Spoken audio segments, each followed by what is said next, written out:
Bom, vamos falar lá de desafios, né? Primeira pandemia da nossa geração. Aí começa todo o desafio. Se nós temos aí peste bubônica, cólera, varíola, gripe espanhola, no nosso século, nenhum profissional nosso teve uma pandemia a nível mundial. E aí o desafio de sensibilizar as pessoas, de aprender com as dificuldades e tentar fazer com que aquilo que nós estamos vivendo dentro do hospital, a comunidade também visualizasse. Porque pela primeira vez nós enfrentamos uma doença que dividia a família do paciente. Não tinha visita. Nós víamos o sofrimento e a morte, a família só sabia do resultado. Isso foi uma coisa muito diferente para nós. E conviver com a morte não é fácil, porque não era uma morte fácil morrer por insuficiência respiratória grave. E aqui, nessa reportagem que todo mundo viu, sobre o momento da intubação, não tem quem não reflita que você está lúcido, com falta de ar, e alguém diz que vai te intubar. Você sabe que, naquele momento, você tem 50% de chance de morrer.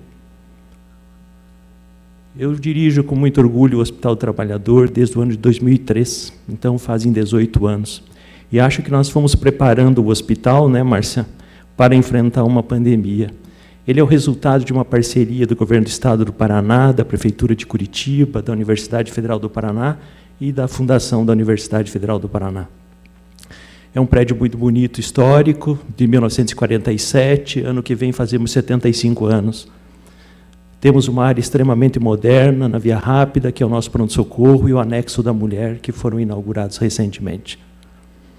Essa é uma vista aérea, nós temos 25 mil metros quadrados de área construída, e fiquei muito feliz de ver o ex-governador Orlando Pessutti, que inaugurou o nosso heliponto, que é aquela cruz vermelha no meio do prédio.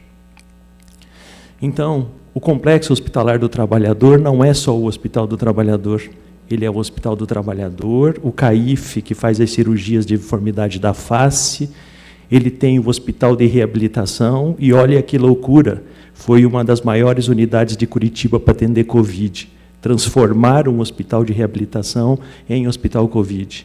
Além disso, nós administramos o Hospital Oswaldo Cruz, que é o Hospital de Infectologia no Alto da 15, e nós temos o orgulho de também dirigir o Hospital da Lapa, São Sebastião, que é um hospital regional. E, recentemente, absorvemos o CRAID, que é para crianças com retardo de desenvolvimento psicomotor no centro da cidade. Estamos reformando essa unidade, eu ouvi falar hoje, se preparar para o futuro.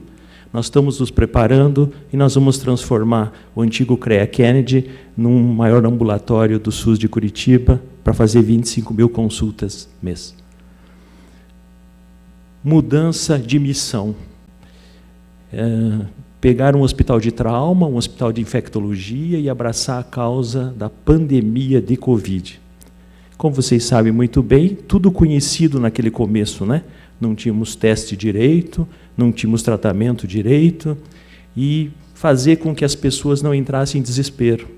A minha vida é conviver com ortopedistas e cirurgiões. Primeira coisa, chegar na minha sala, eu tenho que usar tal máscara. Tinha gente com 3 máscaras, porque o desespero. Eu tenho idade, os mais experientes tinham bastante idade. Não tínhamos vacina naquele momento. Medo, pessoal. Não era medo, era pânico.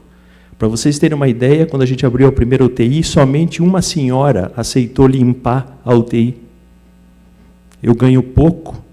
Como é que eu vou limpar a UTI? Eu levo essa doença para casa, mata lá. Não é? Isso aqui. Isso aqui é a frente de um pronto-socorro nas sextas, sábados e segundas.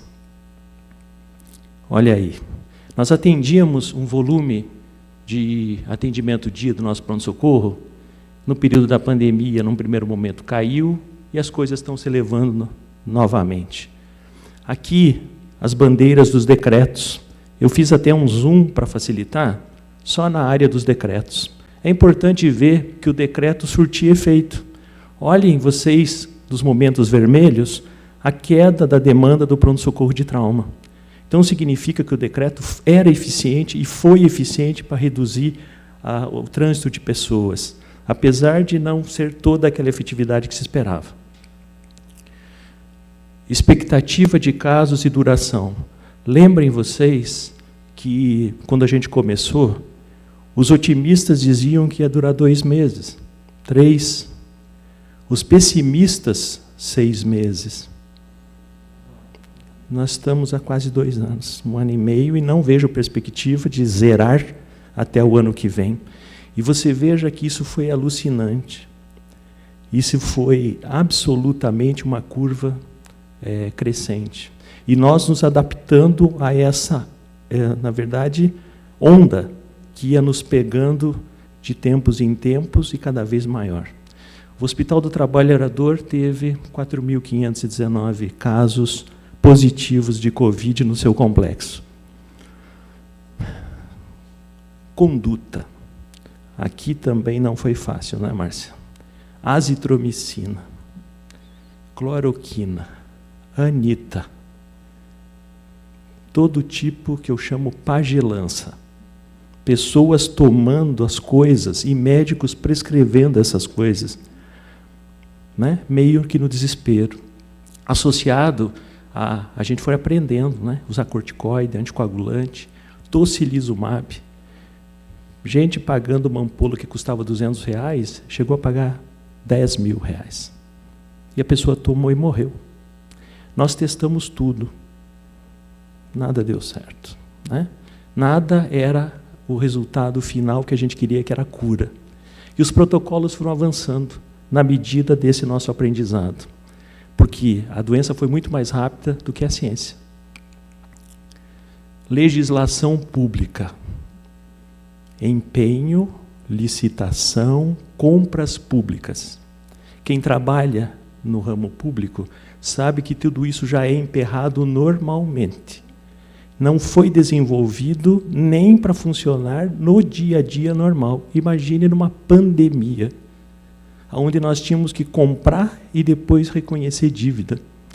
Eu precisava das equipes porque eu tinha que abrir o leito amanhã.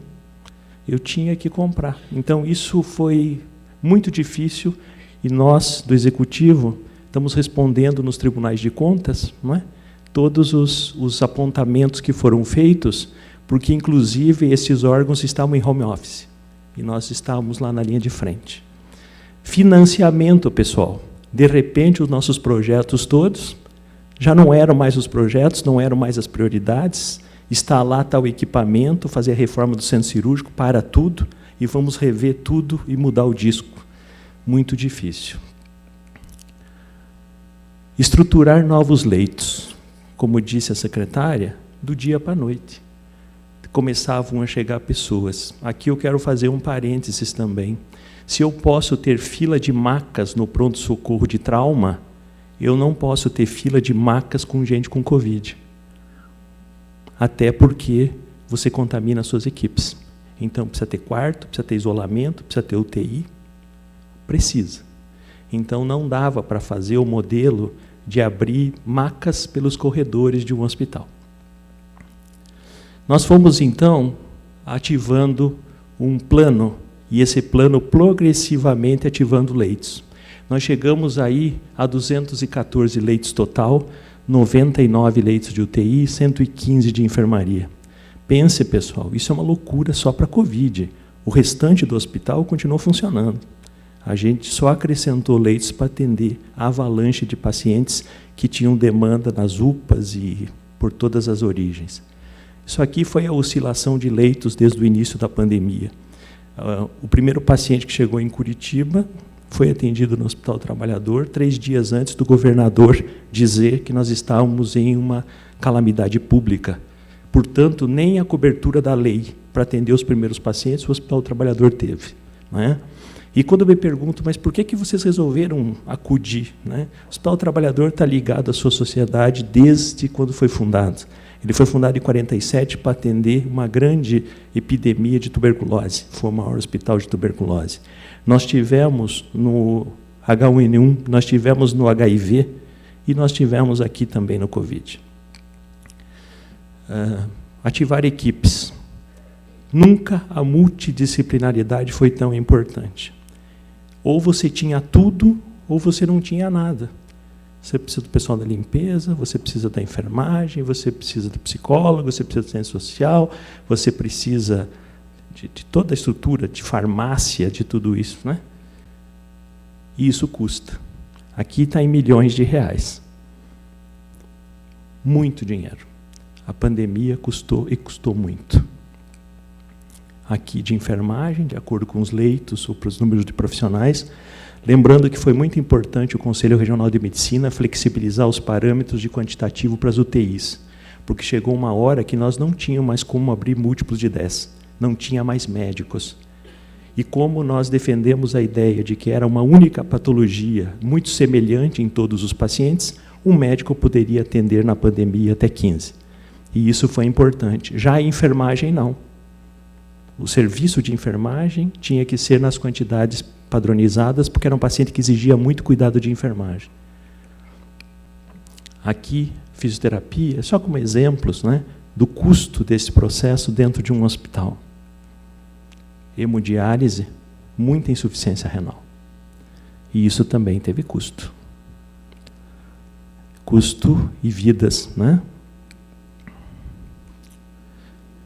E tudo isso que nós fizemos não garantia a sobrevivência. O índice de mortalidade, cerca de 30%, que é muito bom para pacientes graves, né? Bom, além disso, escassez de equipamentos, uma briga para conseguir ventiladores, monitores, bombas de infusão e insumos, né? Nós chegamos a produzir máscaras com costureiras e homologar ela através de análise técnica, porque eu não podia deixar a minha equipe ir para a linha de frente sem colete à prova de balas. Tinha que ter máscara, porque cada um que saía doente, eu não tinha como repor. Aqui, solicitação de exames. Esse tem o gráfico mostrando o antes da pandemia e o depois. 330% mais de exames. Esses pacientes totalmente dependentes em UTI, exigindo muito exame. E não só isso, né? Olha o preço. O custo disso tudo, porque inflacionou. Os kits, né, acabaram tendo exames que eu nunca pedia, porque eu sou um hospital de trauma, o dímero D não era tão usado. De repente, 11.000% a mais de exames. Aí os custos dos exames laboratoriais numa onda que oscilou durante todo esse tempo. E aí é importante ressaltar a força e o poder do Sistema Único de Saúde. Não tivemos na nossa cidade ninguém em desassistência, porque as decisões foram tomadas no momento certo e na dose correta. E isso foi essencial para que desse dignidade mesmo àqueles que morreram. Aqui também, não é, o mercado. O mercado se valorizou e ganhou à custa da desgraça de algumas coisas, né? Como eu falei lá da tocilizumab, uma ampola de R$200 custar R$10.000 é absurdo, né? A questão do fornecimento de oxigênio, muitos pacientes atendidos e dependentes plenamente de oxigenação e ventilação mecânica. Aqui, a questão dos EPIs. Então, de 19 para 2020, nós tivemos um aumento de mais de 200% de consumo de EPIs para proteger nossas equipes. E vejam que de 2020 para 2021, ainda um aumento maior, porque aí é custo de custos também. Os custos aumentaram para conseguir as mesmas quantidades. Aqui nós temos os EPIs 19 e 20, com os seus aumentos também. Consumo de EPIs por período, 20 para 21, com aumento também. Lavanderia, né? Todas as trocas de roupa, todo mundo chegava no hospital e roupas de lavagem pré-cirúrgica, isso elevou o serviço de lavanderia substancialmente. E lixo, todos os descartáveis acabavam sendo disponibilizados lixo, e lixo custa. e custa caro na área de saúde. Bom, tudo isso para a gente atender pessoas. Esse foi o atendimento. Nós chegamos a 9.500 pessoas encaminhadas ao hospital, metade das quais ficaram internadas. Essa é a média de casos positivados, identificados e confirmados no HT, que agora está em franca queda, graças à vacinação eficiente. Aqui a tristeza. Hoje, mais de 1.170 óbitos no Hospital do Trabalhador. Dos 4.000 e tantos pacientes internados, vocês fazem a conta, em torno de 30%. Isso com toda a assistência e tecnologia. Como diretor de um hospital de trauma, eu assino, ao final, a solicitação dos blocos para atestados de óbito. E, em média, eu assino 35 a 40 óbitos mês de trauma, violência e acidentes em geral. Eu cheguei a assinar 150 durante a pandemia. E não só idosos morreram. Na curva verde você vê os idosos, eles são mais suscetíveis porque têm comorbidades, mas nós temos jovens, nós tivemos 13 anos de idade, óbito. Nós tivemos gestantes com o bebê dentro da barriguinha, em óbito. Então, uma doença que pegou a todos, né? E muito triste ver alguém com uma vida pela frente morrer à nossa frente. Então, a questão do trauma emocional nas equipes, o desgaste psicológico foi tamanho. E isso vai um tempo para recuperar. Eu queria dizer que, como gestor há muito tempo de um hospital, temos que ter muita humildade em aprender. Foi um aprendizado toda semana, foi um aprendizado todo dia, um telefone que não parava, pessoas pedindo leito. Minha mãe vai morrer se o senhor não conseguir um leito. E você não tem o leito. E aí recorre para cá, para lá, para ver como é que faz. Acolhi as equipes médicas, as equipes de enfermagem, os momentos de desespero, as angústias. Tentar fazer com que a população visse o que estava acontecendo dentro do hospital, para nos ajudar, porque se as pessoas não usam máscara, se as pessoas não fazem o distanciamento quando podem, naquele momento inicial nem vacina tínhamos. Então foi muito duro e nós estamos juntando os pedaços das equipes. Temos aí uma missão pela frente, mais de 500.000 cirurgias eletivas que acabaram não sendo realizadas, hérnias, vesículas, artroscopias de joelho, tudo isso que nós precisamos fazer, porque as outras doenças continuaram. Mas eu quero dar conta de que o SUS mostrou a sua força, que o Hospital Trabalhador fez o seu papel, tentando, na medida do possível, salvar curitibanos e paranaenses. Queria agradecer muito, mais uma vez, o honroso convite. Estarei sempre à disposição. Muito obrigado.